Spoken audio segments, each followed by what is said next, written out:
The floor I live on has experienced a tragic mass murder, but on the seventh night, strange noises emanated from the hallway. Peering through the peephole, I saw a little girl in a red dress standing at my door. She had a pair of blood-red eyes, staring into the room. The family living on my floor disappeared into thin air. When the police arrived, there were only splattered, stinking bloodstains on the walls and floor. The entire family of 3 had vanished. Yes, they disappeared into thin air. This bizarre and eerie incident quickly caused quite a stir in the local area. The police searched for a whole week, but not even a single hair of the 3 individuals was found. There was the father, the head of a small construction company, the mother, an employee at a nearby magazine company, and the younger sister, just turned 5 and attending kindergarten. When I learned about this, a week had already passed since the entire family's demise. My name is Shankar, and I didn't go to college after graduating from high school. IVE always stayed at home, eating instant noodles and sausages all day long. There's only my father and me at home. He's a laborer, but it seems like he hasn't been home for a long time. I can't quite remember when he left.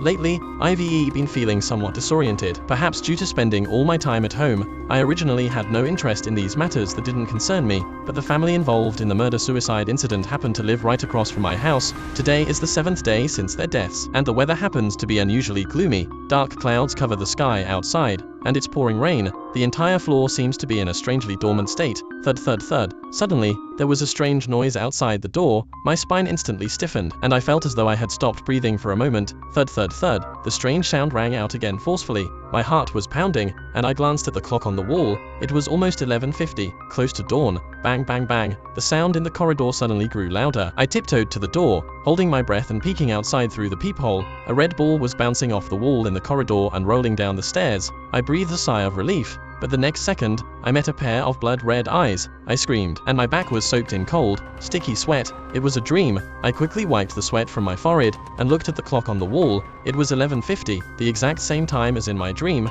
Thud, thud, thud. Just as I relaxed, the noise in the corridor suddenly became louder. I froze and cautiously approached the door, but through the peephole, I saw a woman in a red dress standing at the door of the family that had been silenced. Her long black hair reached her waist, and I held my breath as I peeked at her. Suddenly, she turned her head, and I was so scared that I took a few steps back and closed the door heavily. I was trembling in my bed from the consecutive shocks, but soon, I fell into another nightmare in fear. Pale mist-like figures of invisible monsters climbed the dilapidated corridor, making it difficult for me to see ahead. Suddenly, a middle-aged man walked past me, with a bag of money, and I followed him quickly. He actually entered the house of the family that had been silenced, where the 3 of them were happily chatting. Was he the man of the house? As I pondered, suddenly, my face was splattered with bloody red liquid. Another man appeared in the room, desperately stabbing the man who had the money with a knife. Just like a doll with a punctured hole, the gushing blood soaked the carpet, just as he was about to look up. A noisy ringing sound rang in my ears, and I instantly opened my eyes. Outside the window, the sun was shining, and it was already past 9 in the morning. After freshening up,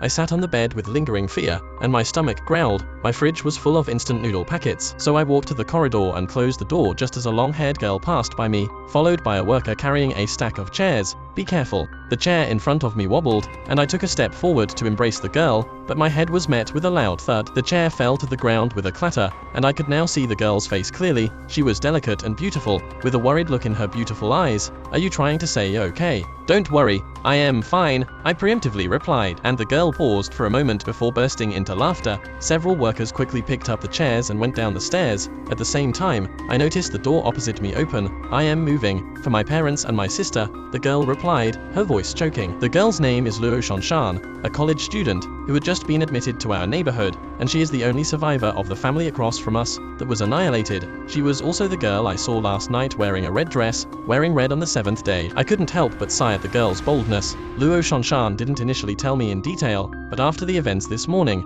I found myself getting closer to her. I also learned some insider information about the murder-suicide case across the hall a week ago. Just after Luo Shanshan had gone to college, her father withdrew over 100,000 yuan from the bank, but the family of 3 was attacked that night. They disappeared overnight, along with the 100,000 yuan, and the walls were splattered with blood. After hearing Luo Shanshan's words, my heart was suddenly startled. The bizarre dream last night, the bloodshot eyes of the little girl, the bloodstains on the carpet. Can I go take a look? I subconsciously made the request. Luo Shanshan nodded palely, and as soon as I entered the house, my eyes widened instantly. A strange chill rose from my feet, and rushed through my body. My heart pounded with fear, because I saw the same bloodstains on Luo Shanshan's carpet that I had seen in my dream last night. How did your sister pass away? I asked, trembling. Luo Shanshan seemed to be frightened by my appearance, and looked at me fearfully. The forensic examiner said she was beaten to death with an iron rod. Luo Shanshan burst into tears by my side, but I was now as if I was stirring on the 7th night. The bloodshot eyes of the little girl, the vanished 100,000 yuan, and the bloodstains on the carpet. Could it be that the family across the hall is asking me to seek justice for them? In the evening, as I watched the clock on the wall reach 11:50,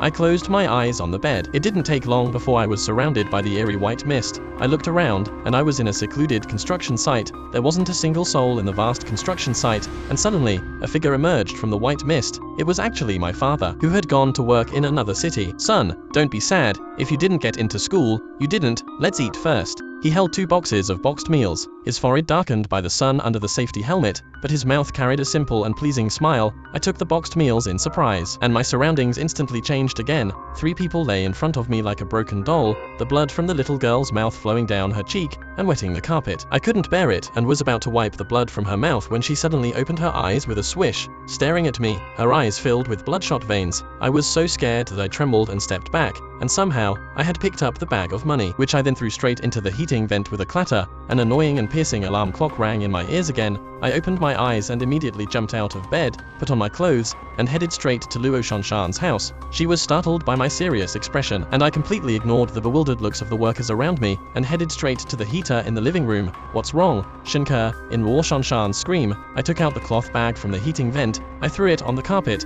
covering the bloodstains. Several daring workers tremblingly walked to the front with shovels and lifted a corner of the cloth bag. The glaring red appeared in front of me in the next second. Luo Shanshan cried out, and she knelt on the ground, hiding in my arms, trembling. Before long, the sound of police sirens came from downstairs. A few brave workers had reported to the police, and the police looked at Luo Shanshan, who was crying in my arms, with a complex expression. Shinker, Luo Shanshan will have to come with us. The workers told the police about me taking out 100,000 yuan from the heating vent. Although the police were suspicious of me, they couldn't find any evidence that I was the culprit. Luo Shanshan wasn't afraid of me, and she voluntarily told the police that she believed me, and that I had helped her find the lost 100,000 yuan. Luo Chengdong is the owner of a small construction company. We speculate that he withdrew the 100,000 yuan to pay the workers because his company had been financially strained for a month, and the workers had caused several incidents due to unpaid wages. Listening to the police, images of my father holding the boxed meals suddenly appeared in my mind. Could that dream have some kind of implication? Could this 100,000 yuan be related to my father, who had been working in another city during this time? I stumbled out of the police station,